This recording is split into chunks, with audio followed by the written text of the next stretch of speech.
tanah air Yuma Wiranata. Oke, kita pagi ini akan berbincang-bincang kembali dengan Bapak Yuma Wiranata Kusuma bersama Ngotot, ngobrol tentang otomotif bersama Yuma Wiranata Kusuma. Oke Pak Yuma, selamat pagi, gimana kabarnya? Baik. Sehat selalu? Iya. Oke, masih semangat ya? Semangat. Masih tetap off-road ya? Luar biasa. Oke, kali ini kita akan berbincang-bincang tentang dunia off-road, mulai dari pertama kali Pak Yuma off-road, kemudian kegiatan Pak Yuma, dan terakhir Pak Yuma bahkan sampai bikin sinetron 1000 Mile. Nah, pingin tahu lebih dalam tentang kegiatan Pak Yuma, ayo kita berbincang dengan Pak Yuma Wiranata Kusuma. Pak Yuma, saya ingin tahu nih, pertama kali ikut off-road itu tahun berapa tuh ya Pak Yuma? Waduh, nggak tahu, itu kalau rally itu dimasukin ke off-road nggak ya? Karena itu kan ada rally jeep yang pertama. Rally jeep yang pertama, tahun berapa tuh Pak? Itu kalau nggak salah, gue itu pakai mobilnya Jeep CJ5. Oh, CJ5. CJ5 Mahendra. Itu Mahendra. Bikinannya dari India, bukan? Ya India. Tapi di Jakarta Motor. Bukan Hendra Bandung, bukan ya? Bukan. Hendra Leonidas dulu ya. Udah almarhum ya. Kita doakan buat Om Hendra supaya diterima di sisinya. Oke, lanjut. Nah, jadi memang apa namanya? Jadi lupa gue. CJ5 Mahendra. Itu kan pas rally dulu pikirannya Jakarta Motor. Yang pasarin adalah Inremco zaman dulu waktu ya. Itu zaman dulu tuh masih ada di Jenderal Sudirman. Dulu bapaknya Rifat dulu yang jualannya. Bukan ya? Rifat kan masih anaknya Ria. Oke. Ini bapaknya Ria. Iya, bapaknya Ria maksudnya. Pak Helmi dulu. Bukan Helmi juga. Helmi suaminya. Iya. Banyak salah aja. Tadi. Lanjut. Oke. Itu malahan kalau per kali itu sebenarnya rally jeep tuh ya. Tahun berapa tuh? Tahun berapa tuh? Rally jeep itu kalau Mahendra tuh CJ5 tuh 80 bukan 80, sorry. 80 tuh udah CJ7. Oh, CJ7. 79 aja. 79 guys. Luar biasa. 79 udah guys. Kita masih pakai celana pendek, masih SMA guys. Oke, 77 mungkin. 77. Pokoknya sekitar itu karena gue satu timnya itu sama HR Darsono, Solihin. Solihin yang tinggal di Bali ya? Bukan, Solihin GP. Oh, Solihin GP. Karena ini babe gue yang drivernya, gue co-pilot. Oke. Jadi kita satu tim, 3 mobil, udah pakai wheelie semua, bukan CJ5 semua. Udah TTO, udah roll bar. Waktu itu udah ada roll bar. Luar biasa. Udah overdrive. Ya pokoknya rally jeep pertama itu adanya startnya tuh di Bogor. Oke. Guys, tahun 77 Yuma udah ikut off-road. Anda mungkin belum lahir atau masih pakai celana pendek, guys. Bapak Yuma ini udah ikut off-road luar biasa. Terus lanjut. Ya. Setelah itu event apa lagi? Wah, itu event mulai bergemanya off-road tanah air tuh. Itu kan zamannya sudah masuk ke ini dulu ya kan? ACCI ya? Bukan ACCI dulu ya? ACCI dulu. Tapi sebelum ACCI itu saya tuh biasa sendiri aja kayak Haris Sanusi juga gitu. Berpetualang. Cari-cari lumpur sendiri. Cari-cari rumah janda. Dari kampung ke kampung cari rumah janda. Bercanda guys. Oke. Hiburan. Ya udah gitu-gitu ya. Jadi ada HCCI. HCCI itu kebetulan beliau tuh adalah anak Wapres saat itu. Jadi, Pak Tantio Sudarmono. Jadi kita tuh seolah nemenin. Jadi bensin dikasih, makan dikasih. Iya. Luar biasa. Modal mobil doang. Modal mobil aja kita. Modal kolor. Modal kolor doang. Ya udah akhirnya kita hotel dikasih segala macam dikasih sehingga pesertanya kok makin banyak. Kok nggak salah dulu ke Bromo ya pertama kali? Ya ke Bromo.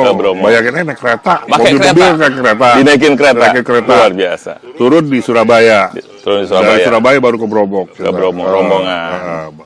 Pulangnya juga seperti itu. Jadi dulu wah udah fasilitasnya udah luar biasa lah. Kemudian yang seri kedua ke Jogja ya kalau nggak salah ke Jogja. Ke Jogja. Jadi banyak lah jadi masa lalunya. Jadi tapi itu adalah awalnya cikal bakal makin jumlah besar. berkembangnya off-road tanah air. Jadi ACCI terus udah gitu mulai ada Maung Bandung lah, Langka lah, ada Pak Alex Pibangun masih sehat sekarang ya, Pak Alex ya. Alhamdulillah masih sehat. Oke. Terus kemudian yang berkesan apa tuh off-road tuh? Berkesan banyak karena di situ gini loh. Kita tuh dulu berkompetisi dengan merek-merek lain. Kayak apa Pak Jaya sendiri lah. Suzuki ini musuh dedengkot gua ini. Dulu kita musuhan guys, beda tim, tapi di dalam track kita musuhan, tapi di luar track kita bersahabat sampai sekarang guys, luar biasa. Itu hebatnya sekarang. Moga-moga anak-anak sekarang juga seperti itu. Jadi bisa bertanding itu di dalam kompetisi, jangan dibawa kemana-mana. Jangan dibawa kemana-mana. Hanya di kompetisi Di saja kompetisi kita aja. bersaing, Bersaing. di luar kita bersahabat, kita silaturahmi tetap dijaga ya. Dan ini yang di pabrik dulu cuman ini nih Pak Jaya, yang lainnya grup doang, klub aja lah. Cuman klub ya? Karena Maung Bandung, ORD lah, apalah segala macam lah, banyak. Ya udah kita akhirnya waktu bertanding pernah kita ada kejadian ya. Ya kejadiannya di dalam Ujung Jaya ya. Ujung Jaya kalau nggak salah. Ya kita pernah kecelakaan, saya lihat dia kecelakaan karena udah santai sebenarnya, nggak lagi kompetisinya, lagi perjalanannya, lagi ke country roadnya. Country roadnya. Jadi ada satu anak yang grupnya Pak Jaya, ininya bagasi belakangnya pakai Sierra, dia naik kakinya ke atas, di atas itu. Nggak tahu lagi kenceng-kencengnya, saya di belakang tuh benar-benar ngelihat benar tuh. Dia ngerem mendadak di depan, mungkin karena ada lubang atau ada apa, ada polisi tidur atau apa, pokoknya mendadak kayak ngerem, ketabrak kakinya. Wah, patah dua-duanya kakinya. Wah, itu ngeluarinnya setengah mati, ngangkatnya juga setengah mati. Karena apa, diangkat sedikit aja lu teriak, waduh, dikasihan orang. Itu gua pakai Scott kali ya? Iya, pakai Scott itu Scott ya. Dia taruh di belakang, akhirnya sampai bawa keluar. Sampai saya sih udah keluar aja dari hampir 5 jam guys, keluar dari trek itu sampai ke pinggir jalan, Kadipaten. Nah, dari Ujung Jaya, dari Jati 7 waktu itu. Ya, Jati 7 kita ke Kadipaten 5 jam guys. Itu dalam keadaan luka. Aduh. Yuma yang tadinya udah leading memutuskan untuk berhenti off-road gara-gara menolong temannya yang kecelakaan, teman saya sendiri waktu itu. Nah, luar biasa Pak Yuma ini benar-benar berjiwa sosial. Dan sampai sekarang juga masih berjiwa sosial juga sekarang. Oke, lanjut Pak Yuma. Ya, pokoknya itu sampai seperti itu ya, kita harus digoyang dikit, sakit dia. Berasa sakit. Wah, kasihan lah. Ya, pokoknya hal-hal seperti itulah yang kita jalanin. Jadi kita juga saya mengharapkan teman-teman yang generasi penerus yang sekarang, generasi penerus itu juga berkompetisi, silahkan. Itu adalah sport ya. Ya. Tapi hati ya nggak boleh berubah. Yaitu teman ya kita harus bisa saling tolong-menolong. Silaturahmi dijaga. Betul. Tidak ada permusuhan setelah event. Ya, kan? Itu. Ya, semoga bisa menjalani itu sampai kesininya. Sampai sekarang. Oke. Pak Yuma, perkembangan off-road tanah air ini kan makin lama makin meningkat ya. Setelah Ujung Jaya, dulu SCO yang bikin, Maung Bandung, terus kemudian setelah itu ada Diploma Challenge. Ya, ada Diploma makin besar. Java Challenge dulu ya. Java Challenge, Diploma, terus kemudian lanjut IOX Iya, bukan. BE. Masih ada satu lagi yang Event besar apa? Bukan, yang ini yang rokok di Surabaya juga. Bismillah. Iya kan? Iya. Juga kan. Nah, event-event itu makin besar, terus akhirnya off-road itu makin banyak peminatnya sampai akhirnya berdiri IOF ya. Iya, IOF. Tahun berapa tuh? Waduh, gua nggak ingat lagi, cuma gua ingat waktu itu.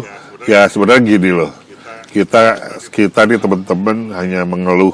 Jadi sebenarnya untuk IOF juga ini baik pasukannya. Jadi dulu kan IMI itu benar-benar waktu zamannya orang tua kita regulasinya terbatas ya, regulasinya. konfigurasinya terbatas, tapi benar-benar dipakai ininya jadi aturannya.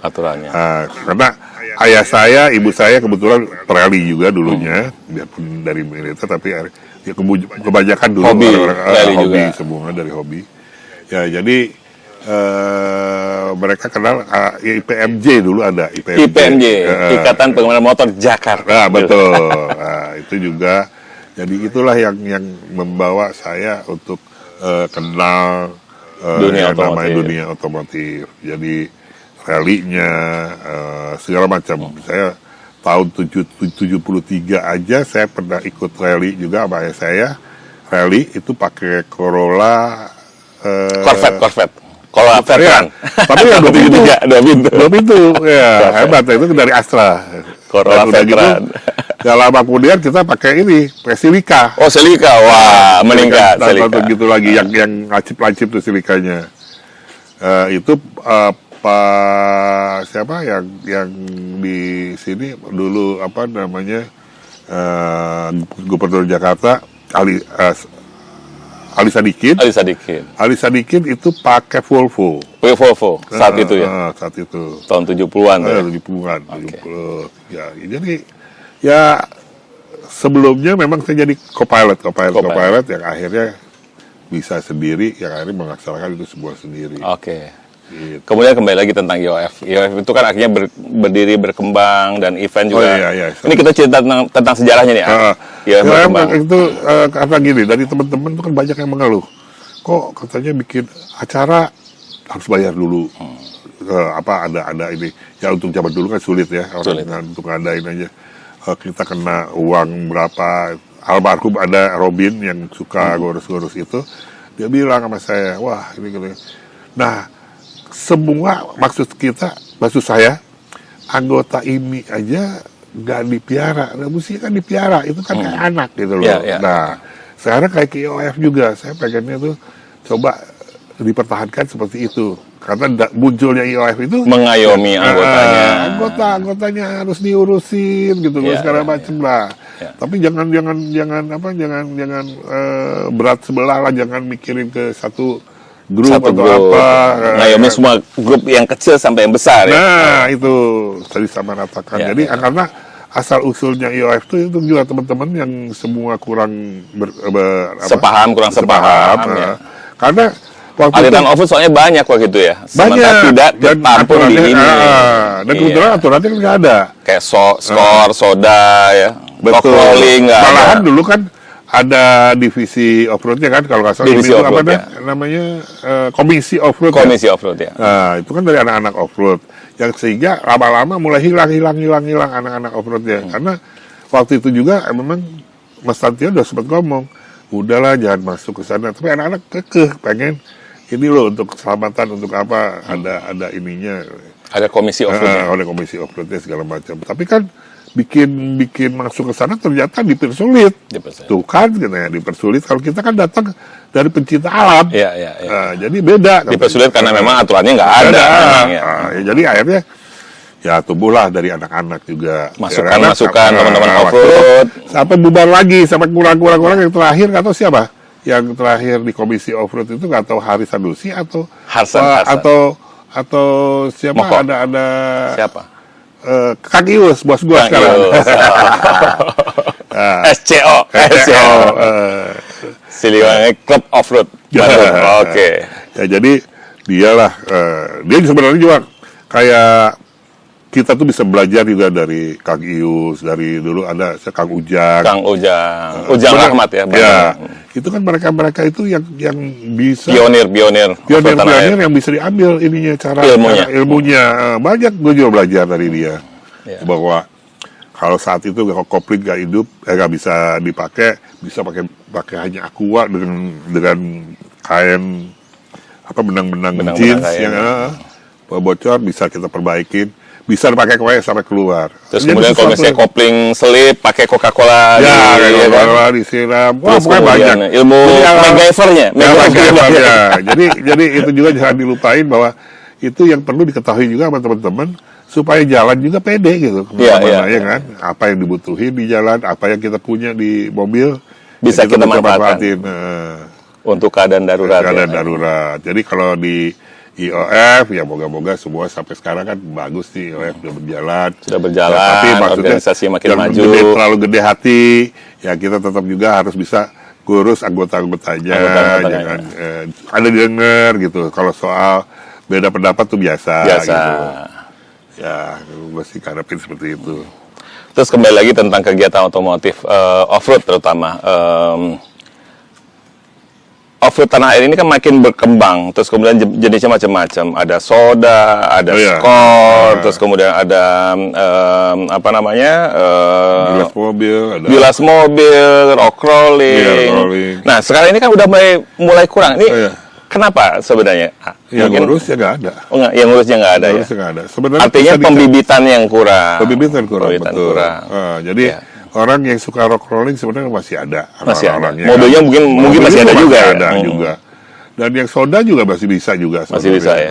Cuman ya orang-orang inilah jadi kepisah-pisah, jadi Penerusnya juga nggak ada juga ya. Jadi dan juga nggak ada orang yang mau mencoba untuk bikin. Jadi IO-nya, jadi IO-nya. Dulu cuma Karena- moko aja dulu ya, mungkin untuk ya soda. Pokoknya, ya siapapun itu Penerusnya nggak ada. jadi jangan satu orang gitu. Jangan satu orang. Mesti ada generasi penerus, Ya, betul. ilmunya dikasih ke yang muda-muda, Betul. mereka yang bikin gitu ya. Karena itu kan bisa sebagai show kan, kalau Sebagai diambil show, di luar ya. negeri kan show. Jadi Iya. bisa diambil, bisa dapat sponsor dari sana sini, bisa bermanfaat untuk teman-teman yang hobi, Yang hobi, ya. yang kendaraannya juga bisa dibutuhkan di mana-mana. Betul, Karena betul, waktu betul. itu kan. Betul. Jadi ya kalau menurut gua ya harus bisa dipertahankan dan orang-orangnya moga-moga masih bisa Bersatu dan menularkan ilmunya kepada yang muda. Yang muda, Gitu. betul, Oke. ya. Kemudian AA ini kan suka off-road jarak jauh nih. Diploma, terus Betul. kemudian ada lagi apa namanya IOX, Ya. DEE. Nah, apa yang terkesan di event yang besar seperti itu, A? Hanya kita belajar survive di situ. Belajar survive. Dan mengenal satu sama lain. Karena apa? Orang kalau di dalam udah hari kelima itu pada stres biasanya. Pada stres ya? Stresnya tuh yang berubah. Sifatnya keluar ya? Sifatnya Tanduknya keluar, tanduknya. Aslinya pada keluar. Ya, Tanduknya disitulah, kita harus bisa membawa diri dan apa namanya cara ngatasin, Cara harus ngatasin. sabar, ya kan. Artinya Malah- teamworknya mesti tetap dijaga. tuh ya? Terus semangatnya Itu juga mesti sampai dijaga. ada yang bisa pulang sendiri-sendiri. Pulang sendiri ya? Di hutan gitu pulang sendiri gimana tuh caranya? Nah, kebayang kan, saya aja nggak tahu tuh akhirnya gimana. Saya udah nggak tertarik sama masalah itu karena ya itu nggak boleh terjadi gitu loh. Kalau udah satu tim ya harus Sampai selesai. Mau enak atau tidak enak ya. Kayak misalnya gue biasanya melakukan kayak bertanding juga lagi sama navigator atau orang yang dekat di situ. Gue minta maaf sebelumnya kalau ada masalah nanti di dalam. Dan gue minta maaf juga lagi sesudah finish. Setelah finish. Setelah finish. Kalau misalnya ada sesuatu yang Yang kurang kurang, berkenan, betul. ya kan? Ya hal-hal itulah yang kita harus biasakan. Jangan gengsi lah untuk minta maaf. Luar biasa, Gampang Pak aja. Jadi walaupun di event kita misalnya ada selisih paham, selesai event lupakan. Iya. Kita setelah event tetap bersahabat. Ya. Seperti biasa kita kalau misalnya pun ada masalah kita harus selesaikan secara musyawarah dan Ya. berteman seperti biasa lagi. Jangan dibawa ke hati guys, gitu Betul, ya. tahu juga. Oke, kita lanjut lagi. Pingin tahu juga nih ya, harapan AA ini tentang off-road masa depan gimana nih ya? Ya itu tadi ya, kalau bisa sekarang gini, orang-orang kan udah banyak sekarang yang bisa bikin juga, terutama yang sekarang bikin mobil militer aja udah bisa sekarang. Kayak Yang, si Daniel ya? Daniel lah siapa. Itu juga kebetulan saya dulu juga pernah sekolah untuk Di Amerika ya, kalau nggak salah di ya? Amerika, itu assembling Panzer di sana. Panzernya ada 55 unit di Indonesia, tapi sayang itu saya kira sebenarnya kendaraan itu sampai sekarang di Amerika aja masih dipakai, di Asia juga masih dipakai. Kalau di kita katanya udah ganti mesin tapi udah agak ada berubah, cuman sayang harusnya jatuhnya ke tangan anak-anak yang mengerti cara berubah engine. Cara merubah engine. Karena horsepower-nya harus benar, segala macam, dan kegunaannya benar-benar tetap bisa dipakai. Nah, kendaraan ini yang gue salut karena gue pernah assembling dan gue pernah menggunakannya dan tahu cara maintenance-nya. Itu kendaraan kan pakai roda, itu ketutup bawahnya dan itu bisa di air. Jadi amfibi. Oh, amfibi. Cuman memang tidak bisa jalan lebih dari 5 mile per jam. Di air. Di air, karena dia pakai roda, bukan pakai propeller. Nah, itu adalah yang dibutuhkan di Indonesia. Kenapa? Di kita banyak rawa banyak, sungai di mana-mana. Jalannya nggak terlalu besar. Ini juga mobilnya juga, pansernya nggak terlalu besar. Ya. Kan ada panser yang medium size yang dibutuhkan ya. Itu diperlukan kan. Itu tipenya V150, Commando Scout, sama Ranger, setahu gue ya. Karena itu yang selama saya waktu itu nanganin panser. Oke, guys, Yuma ini pernah berguru ke Amerika dan membuat panser dan punya sertifikatnya, sekolah untuk bikin panser, guys, di Amerika. Luar biasa. Nah, ilmu ini yang perlu ditularkan ke anak-anak muda sekarang. Dan rasanya ilmunya Pak Yuma ini sangat berguna buat Indonesia. Karena pengalaman Pak Yuma belajar panser itu bisa diterapkan untuk membuat panser di Indonesia dengan ukuran yang medium size, gitu ya Pak Yuma ya? Gitu. Yang dibutuhkan di Indonesia ya butuhnya yang medium size, lebih cepat, lebih gampang manuvernya. Ya, pasti kita juga nggak lepas dari TNI ya, supaya tahu, oh ini memang TNI bilang, wah ini memang lebih gesit, bisa apa ya kan? Itu kan harus gerak cepat, ukuran kompak. Kalau dikasih yang lebih berat, yang biasanya di padang pasir ya mati kita. Bisa ambles ya. Hammer nggak cocok. Di sini mau kemana? Ya kan? Masuk gas sempit berhenti kan? Karena hammer bentuknya bagus. yang butuh itu adalah mobil kecil, guys. Gitu. Ya.